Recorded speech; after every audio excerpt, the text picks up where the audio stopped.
পাল্টাপাল্টি শুল্ক আরোপের ঘটনায় বিশ্বের সর্ববৃহৎ অর্থনীতির দুটি দেশ যুক্তরাষ্ট্র ও চীনের মধ্যে চলমান উত্তেজনা ক্রমেই বৃদ্ধি পাচ্ছে। চীনা পণ্যের উপর নতুন করে যুক্তরাষ্ট্র শুল্ক আরোপ করার পর চীনা পণ্যে শুল্কের পরিমাণ দ্বিগুণ হয়েছে।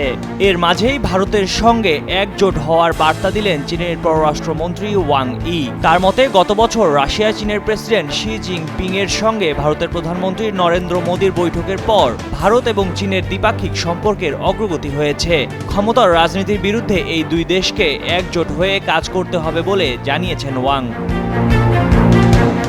সরাসরি আমেরিকার নাম উচ্চারণ না করলেও পরোক্ষভাবে ডোনাল্ড ট্রাম্পকেই বার্তা দিয়েছেন তিনি। ওয়াং বলেছেন, ক্ষমতার রাজনীতি এবং আধিপত্যবাদের বিরুদ্ধে নেতৃত্ব দিতে হবে চীন ও ভারতকে। এখন যে কোনো ব্র্যান্ডের পুরাতন এসি বদলে নতুন ওয়ালটন এসিতে উপভোগ করুন 25% ছাড়।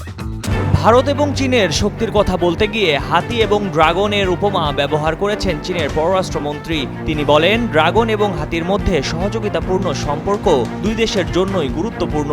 ড্রাগন আর হাতিকে একে অপরের বিরুদ্ধে কথা না বলে পরস্পরকে সাহায্য করতে হবে, তাতেই দুই দেশের ফায়দা। যদি এশিয়ার বৃহত্তম দুই অর্থনীতি একজোট হয় তবে সমগ্র বিশ্বের পক্ষেই তা লাভজনক হবে বলেও মন্তব্য করেন তিনি। ডোনাল্ড ট্রাম্প দ্বিতীয় মেয়াদে যুক্তরাষ্ট্রের ক্ষমতায় আসার পরপরই চীনকে কড়া বার্তা দিয়েছিলেন। চীনের পণ্যের ওপর প্রথমে 10% বাড়তি শুল্ক আরোপ করেছিলেন তিনি, তারপর তা দ্বিগুণ করে দেন। বর্তমানে চীনা পণ্যে আমেরিকা 20% বাড়তি শুল্ক নেয়। ট্রাম্পের এই পদক্ষেপ ভালো চোখে দেখেননি চীনা প্রেসিডেন্ট শি জিনপিং। চীনের পক্ষ থেকেও কড়া বার্তা দেওয়া হয়েছে। যুক্তরাষ্ট্রে অবস্থিত চীনা দূতাবাস সামাজিক যোগাযোগ মাধ্যমে জানিয়েছে, আমেরিকা যদি যুদ্ধ চায়, তা শুল্ক যুদ্ধ হোক, বাণিজ্য যুদ্ধ হোক কিংবা অন্য কোনো যুদ্ধ, চীন শেষ পর্যন্ত লড়াই করতে প্রস্তুত। পেন্টাগন জানিয়েছে তারাও তৈরি।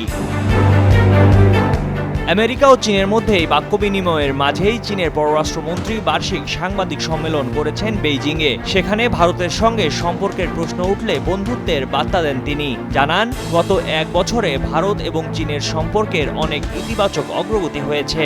আগামী দিনে এই দুই দেশ একসঙ্গে কাজ করলে তার একাধিক ইতিবাচক ফল পাওয়া যাবে বলেও মন্তব্য করেন তিনি। ময়ূখ ইসলাম, কালের কণ্ঠ।